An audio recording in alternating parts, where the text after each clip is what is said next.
YouTube video senjabane aduna kasu hajabana tree ayuk pung manga makhaidagi hagalaga tawba thabak khara share tawjabane. Good morning. Pung manga tare haujik ay haugatle aduga ayukki thabak khangsing tawba hawrani.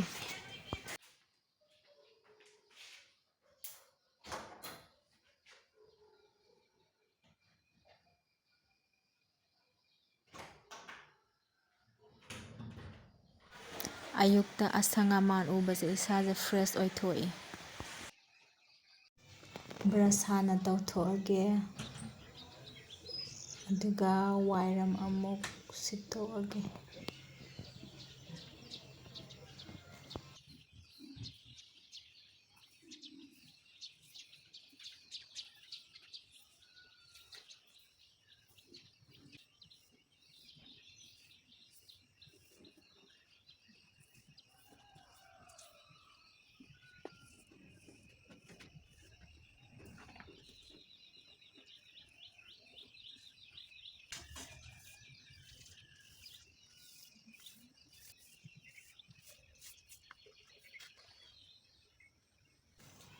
Waisu taithoage.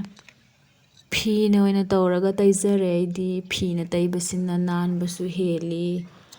Isasu khara yangnaba haidana. Wipernasu adum tai marak ado phina ayamba oina taijare aidi adum.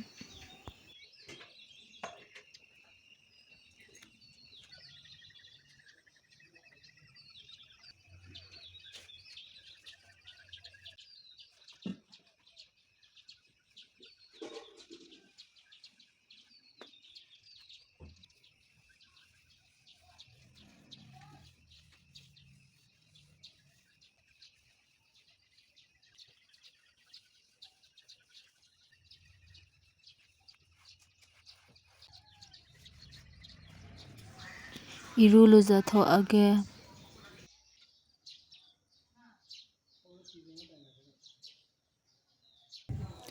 Lai duk amuk thado asi.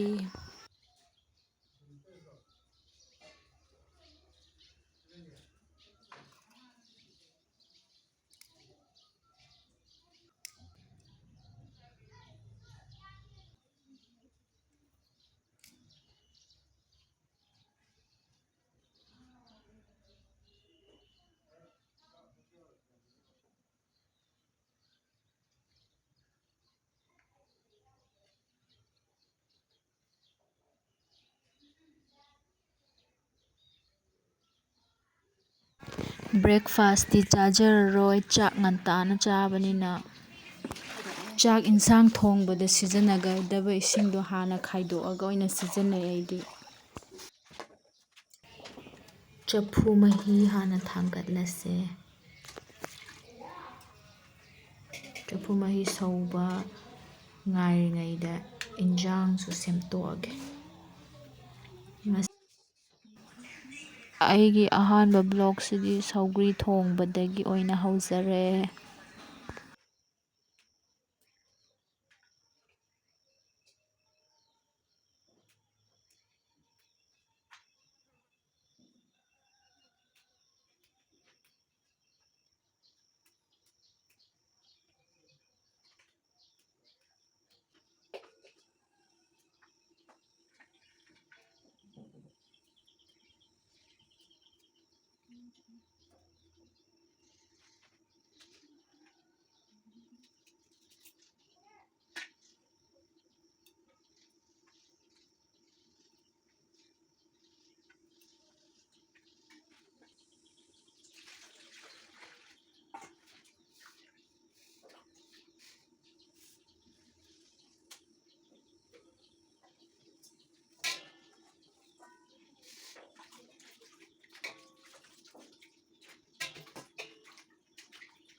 ꯆꯐꯨ ꯃꯍꯤ ꯁꯧꯔꯦ, ꯆꯦꯡ ꯁꯨꯠꯆꯜꯂꯒꯦ꯫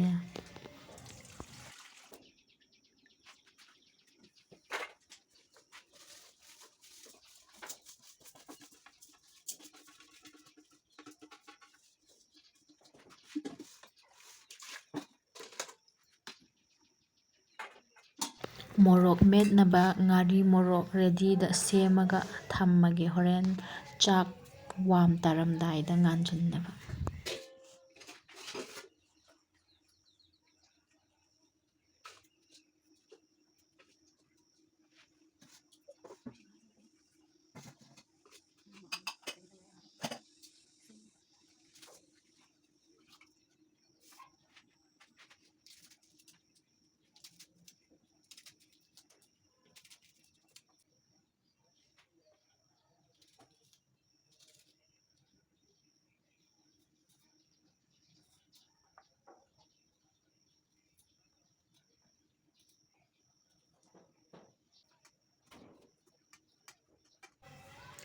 ꯆꯥꯛ warm ꯇꯥꯔꯛꯀꯗꯣꯔꯦ, ꯉꯥꯔꯤ ꯃꯣꯔꯣꯛ ꯉꯥꯟꯁꯤꯜꯂꯦ꯫ ꯏꯟꯖꯥꯡ ꯑꯃꯨꯛ ꯊꯣꯡꯕ ꯍꯧꯔꯒꯦ꯫ ꯁꯧꯒ꯭ꯔꯤꯁꯦ ꯏꯪꯉꯤꯉꯩꯗ ꯑꯣꯏꯅ ꯍꯥꯞꯆꯔꯦ, ꯏꯪꯉꯤꯉꯩꯗ ꯍꯥꯞꯄꯁꯤꯅ ꯁꯤꯟꯗꯦ꯫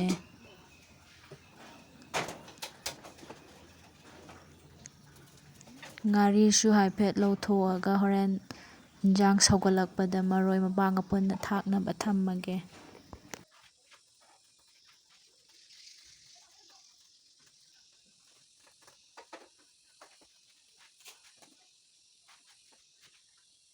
ꯁꯧꯒ꯭ꯔꯤ ꯊꯣꯡꯕꯗ ꯅꯥꯀꯨꯞꯄꯤ ꯕꯣꯔꯥ ꯈꯔ ꯍꯧꯔꯒ ꯍꯣꯔꯦꯟ ꯊꯥꯡꯗꯔꯝꯗꯥꯏꯗ ꯍꯥꯞꯀꯦ ꯇꯧꯕꯅꯦ꯫ ꯑꯗꯨꯒ ꯑꯂꯨ ꯕꯣꯔꯥꯁꯨ ꯍꯣꯔꯦꯟ ꯉꯥꯔꯧ ꯑꯣꯏꯅ ꯆꯥꯅꯕ, ꯑꯗꯨꯒꯤ ꯁꯦꯝꯃꯒꯦ꯫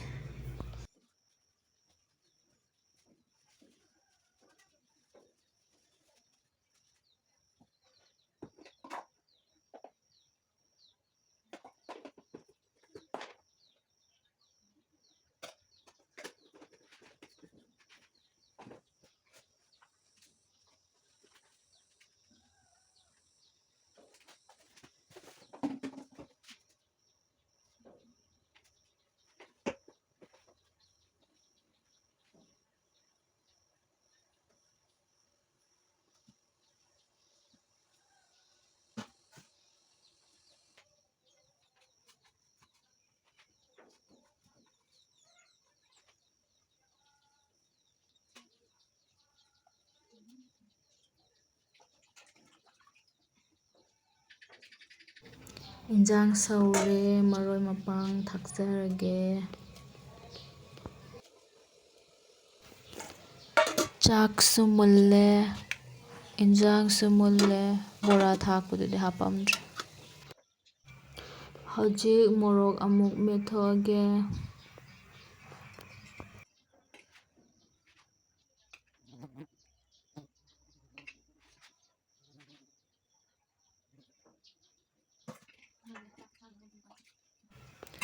ꯕꯣꯔꯥꯁꯨ ꯍꯧꯔꯦ, ꯑꯂꯨ ꯕꯣꯔꯥꯒ ꯅꯥꯀꯨꯞꯄꯤ ꯕꯣꯔꯥꯒ꯫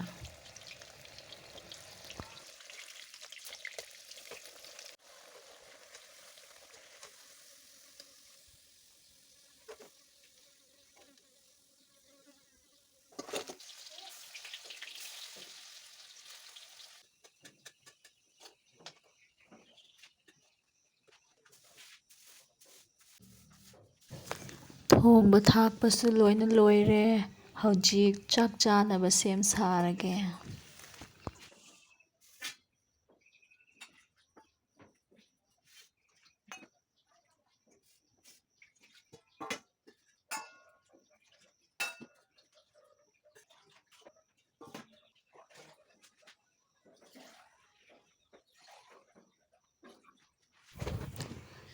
ꯑꯌꯨꯛꯀꯤ ꯆꯥꯛ ꯍꯦꯛ ꯆꯥꯗ꯭ꯔꯤꯕ ꯊꯕꯛꯁꯦ ꯂꯣꯏꯕ ꯁꯨꯡꯌꯥ ꯌꯥꯗꯦ꯫ ꯑꯗꯨꯅ ꯆꯥꯛ ꯍꯦꯛ ꯆꯥꯕ ꯂꯣꯏꯔꯗꯤ ꯊꯕꯛꯁꯨ ꯂꯣꯏꯔꯦ, ꯋꯥꯏ ꯁꯪꯉꯦ, ꯉꯥꯏꯍꯥꯛ ꯄꯣꯊꯥꯕ ꯌꯥꯔꯦ꯫ ꯆꯥꯛ ꯍꯦꯛ ꯆꯥꯗ꯭ꯔꯤꯕ ꯊꯕꯛꯁꯦ ꯂꯣꯏꯗꯕꯗꯧꯅ ꯇꯧꯋꯦꯕ꯫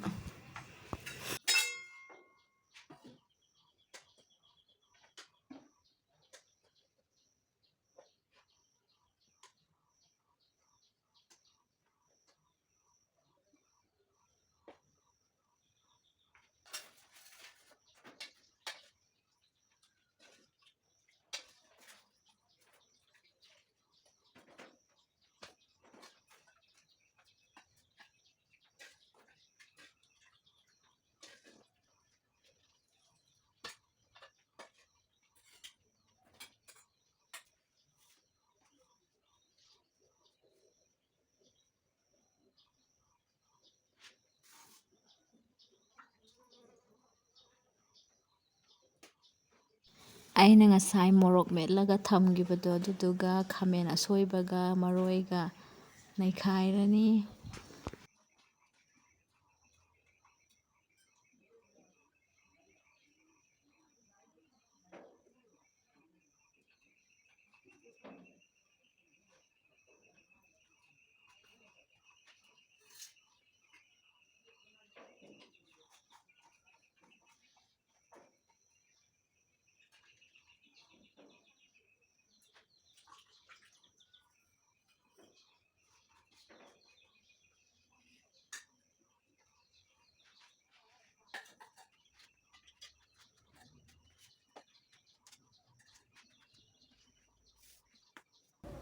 ꯆꯥꯕ ꯊꯛꯄꯁꯨ ꯂꯣꯏꯁꯤꯜꯂꯦ꯫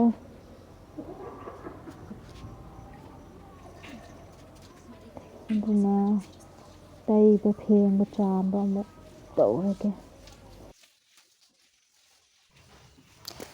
ꯁꯤꯅꯤ ꯅꯣꯡꯉꯥꯜꯂꯛꯄꯗꯒꯤ ꯅꯨꯄꯤ ꯑꯣꯏꯕꯤꯁꯤꯡꯅ ꯇꯧꯔꯤꯕ ꯊꯕꯛ ꯃꯀꯨꯞ ꯃꯇꯥ ꯃꯌꯥꯝꯁꯦ꯫ ꯄꯨꯡ 10-11ꯗꯅꯤ ꯑꯌꯨꯛꯀꯤ ꯊꯕꯛ ꯂꯣꯏꯔꯤꯁꯦ꯫